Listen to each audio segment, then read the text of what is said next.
queria saber quais as revelações proféticas que Deus deu a Ellen White. Pois, para mim, tudo que Deus precisava revelar à humanidade já foi revelado. Isaías revelou a vinda de Cristo, o próprio Cristo revelou os sinais da sua segunda vinda, João revelou os últimos acontecimentos de Apocalipse, como arrebatamento, milênio, juízo final e a condenação eterna de Satanás. Qual foi a importância profética de Ellen White?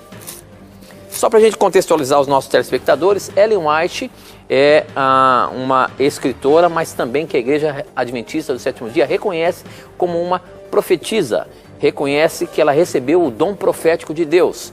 E aí a pergunta do nosso irmão é justamente essa: qual foi a importância profética de Ellen White, que nós acreditamos ser uma profetisa de Deus? E aí, professor? Veja, irmão, você está partindo de um pressuposto distorcido, falo isso com carinho, né, com respeito, né, porque eu também várias vezes já parti de pressupostos errados, distorcidos para chegar às minhas conclusões. Então isso é natural, faz parte do processo nosso de desenvolvimento.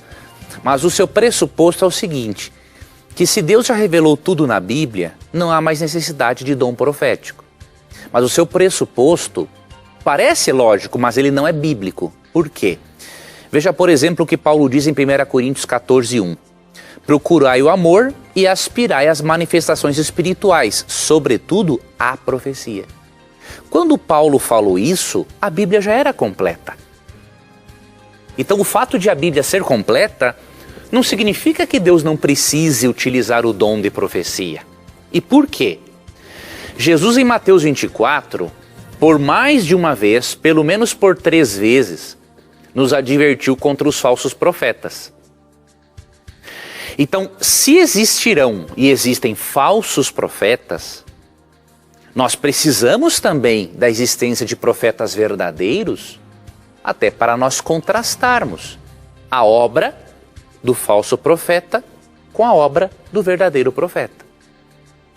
Em Atos 2, 17 e 18, é dito, né, vossos filhos e vossas filhas profetizarão. Ou seja, não há na Bíblia um texto que ensine que o dom profético perdeu a sua função depois que a Bíblia foi completa.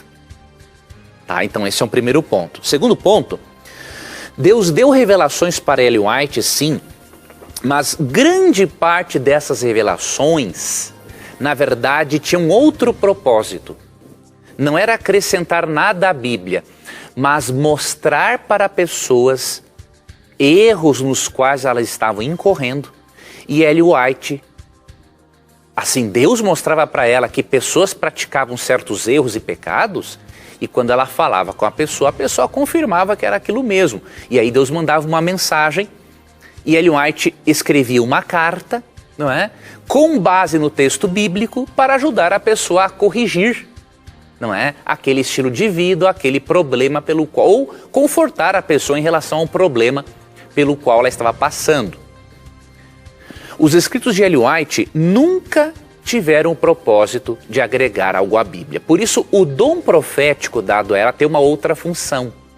Ellen White é uma profetisa não canônica. O que é um profeta não canônico? É um profeta que não tem livros na Bíblia, né? Cânon se refere à lista de livros inspirados. Então, um profeta não canônico não tem livros na lista de livros inspirados bíblicos, tá? Então, por exemplo, Natã, Gade, Ido são profetas mencionados na Bíblia que não têm livros na Bíblia, mas não deixam de ser profetas do mesmo jeito, né? Então, a função do dom profético dado a Ellen White não é acrescentar algo à Bíblia, mas nos ajudar a irmos até a Bíblia e a vermos melhor aquilo que está dentro da palavra de Deus. Eu vou citar para você algo dela mesma. Temos um minutinho, professor. Esse livro é muito importante para você perceber, porque algumas pessoas na internet mal intencionadas, elas fazem uma comparação entre Ellen White e Joseph Smith Jr., não é? Um minutinho, professor. Fundador do mormonismo. E é uma comparação que, na verdade, não é verdadeira, tá? Porque Ellen White diz na página 7 e 8 do seu livro Primeiros Escritos, o seguinte: recomendo buscar ao leitor a palavra de Deus como regra de vossa fé e prática. Então ela exaltava a Bíblia e não os escritos dela. Então essa é a função do seu dom: levar as pessoas para a Bíblia, exaltar a Bíblia e exaltar a pessoa de Jesus.